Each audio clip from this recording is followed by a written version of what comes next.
Bienvenidos a Cine Curioso, donde te vamos a contar los secretos más oscuros del cine. Hoy nos adentramos en Canoa, Memoria de un hecho vergonzoso, una película mexicana de 1976, dirigida por Felipe Casals, que no solo estremeció a México, sino que abrió una herida aún más sangrienta. Basada en hechos reales de 1968, esta obra maestra del terror social revela una verdad perturbadora sobre el fanatismo, la ignorancia y el poder. Pero ¿qué hay detrás de su rodaje? ¿Qué secretos ocultan sus imágenes? En este video te presentamos 10 impactantes verdades sobre Canoa, desde su inspiración en un linchamiento real hasta los peligros que enfrentó su director. Prepárate para un viaje a las sombras de la historia. Dale like, suscríbete y activa la campanita. La noche del 14 de septiembre de 1968, en San Miguel Canoa, Puebla, ocurrió un hecho que marcó la historia de México. 5 empleados de la Benemérita Universidad Autónoma de Puebla, en una excursión para escalar el volcán La Malinche, se refugiaron en el pueblo debido a una tormenta.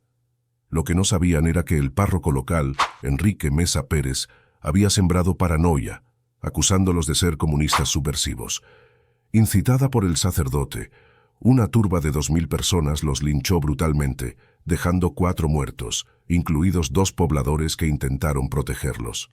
Este evento ocurrió apenas 18 días antes de la masacre de Tlatelolco, en un México convulso por el movimiento estudiantil. Canoa recrea esta tragedia con crudeza, usando imágenes reales de los cuerpos sin vida, un testimonio visual que hiela la sangre. Este no es solo un relato ficticio, sino un espejo de la violencia desatada por el miedo y la desinformación. El personaje del sacerdote en Canoa, magistralmente interpretado por Enrique Lucero, está basado en Enrique Mesa Pérez, el párroco real de San Miguel Canoa. Según Morelia Film Festival, Mesa Pérez incitó a los pobladores afirmando que los comunistas planeaban izar una bandera rojinegra en la iglesia. Sin embargo, lo más escalofriante es que nunca enfrentó justicia. A pesar de su papel central en el linchamiento, no fue interrogado ni acusado.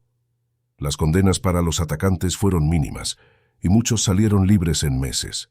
En 1975, México vivía bajo un régimen autoritario que vigilaba cada obra audiovisual. Según el Archivo General de la Nación, el guión de Canoa, escrito por Tomás Pérez Turrent, fue escrutado por la Secretaría de Gobernación para obtener financiamiento del Banco Nacional Cinematográfico. La película señalaba al Estado y a la Iglesia como responsables de la paranoia anticomunista, un tema explosivo en plena Guerra Fría. Casals y Pérez Turrent negociaron con las autoridades para suavizar ciertas escenas, pero aún así lograron mantener su denuncia. Sin embargo, tras su estreno, Televisa retuvo los derechos durante los 90. Exhibiendo una versión mutilada sin pagar regalías, Casals demandó, pero el caso se desvaneció misteriosamente. Por seguridad, Canoa no pudo filmarse en San Miguel Canoa, el lugar de los hechos. Según el Universal, Felipe Casals eligió Santa Rita Tlahuapan, un pueblo cercano en Puebla, pagando 14,000 pesos semanales al cura local para usar la iglesia y otros espacios. Este detalle es perturbador. Mientras la película denunciaba la influencia corrupta de un sacerdote, Casals tuvo que negociar con otro para rodar.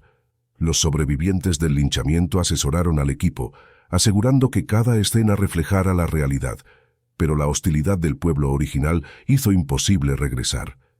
La parroquia de Santa Rita, construida en el siglo XVII, aún se mantiene en pie, según Infobae, como un recordatorio silencioso de esta recreación.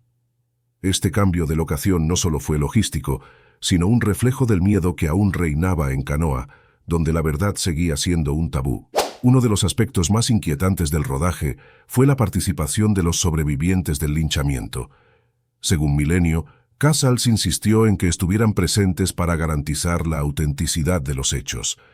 Los sobrevivientes relataron hora por hora cómo fueron atacados, torturados y perseguidos.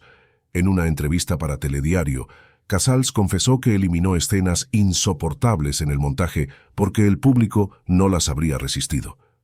La presencia de estas víctimas reales en el set creó una atmósfera opresiva, con actores como Ernesto Gómez Cruz y Salvador Sánchez sintiendo el peso de recrear tanto dolor. Este compromiso con la verdad convirtió a Canoa en algo más que una película, un testimonio vivo de una atrocidad. Canoa destaca por su estilo semidocumental, liderado por un narrador, interpretado por Salvador Sánchez, que rompe la cuarta pared. Según Letras Libres, este personaje, inspirado en los noticieros de la época, interrumpe la narrativa para contextualizar la pobreza, el fanatismo y la represión en San Miguel Canoa.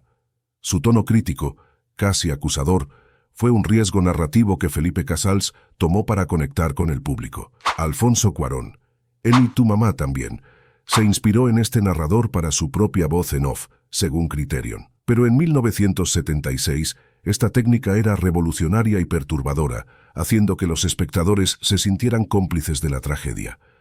Salvador Sánchez, con su mirada penetrante, no solo cuenta la historia, sino que parece juzgar a una sociedad que permitió tal barbarie.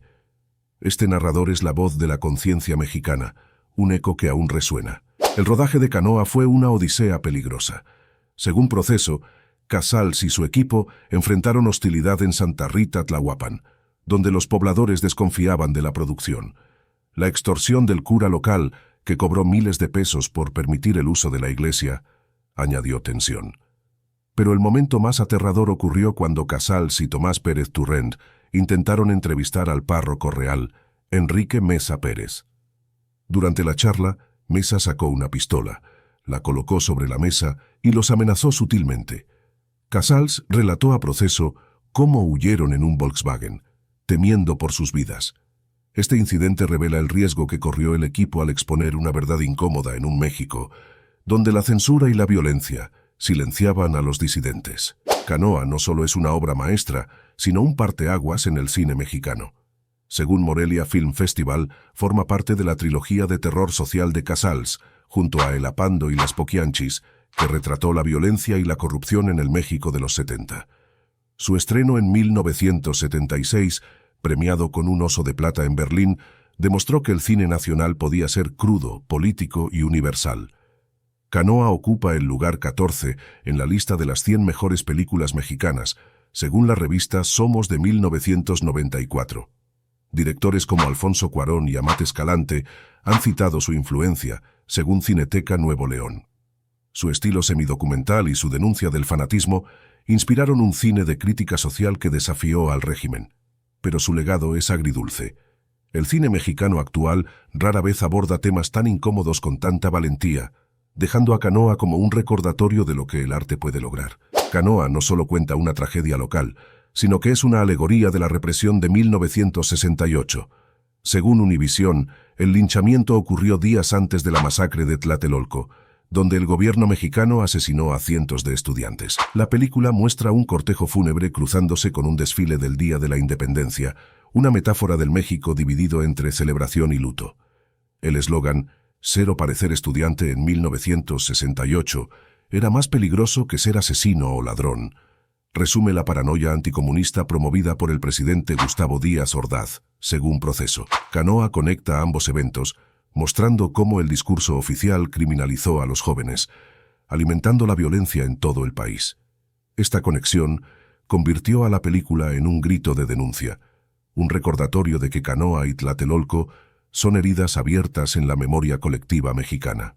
Hemos desenterrado 10 verdades detrás de Canoa, una película que no solo retrató una tragedia, sino que desafió a un sistema que quería silenciarla. Desde el linchamiento real hasta las amenazas al equipo, Canoa es un testimonio de la oscuridad humana y la valentía del cine. ¿Qué verdad te impactó más? Déjanos tu comentario, dale like y suscríbete para más historias que estremecen. Si quieres que exploremos otra película que marcó época, pídelo abajo. Nos vemos en el próximo viaje a las sombras del cine. ¡Hasta pronto!